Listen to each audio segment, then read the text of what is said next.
Hey everybody, what's up and welcome back to today's video guys. And today guys, I'm going to be showing you how to remove echo in GarageBand. This is a very simple thing to do, so make sure to watch this quick and easy video till the very end and follow my steps correctly so you can make sure this works the same for you and you can do this yourself. But yeah guys, let's get straight into it. So the first thing you want to do guys is go ahead and open up the official GarageBand application if you've not already. If you do not have the application, just go to the App Store and download it. And after opening it up, you'll be greeted by this main page right here where you can find the bass, you can find out the instruments, you can play the audio recorder, and so on.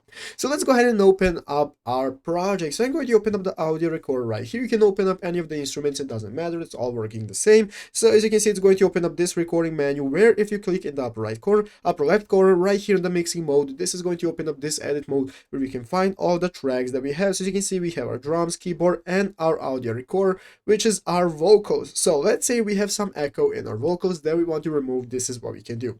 Basically, what you want to do is go right here at the top of the screen, click on the sliders option. That's going to open up this new track settings options where you can find all your track settings. And if you scroll down, you can find the option that says plugins and equalizer. So what you want to do is tap on plugins and equalizer. This is now going to open up this new menu where one of the options is called noise gate. So guys, what you want to do is tap on noise gate, and this is the option that can help us reduce echo from our voice. It's going to go ahead and give you the option to set the threshold, how much you want to reduce it for. So go ahead and play around with it to see what works best for you so that you can get your desired effect and remove the echo.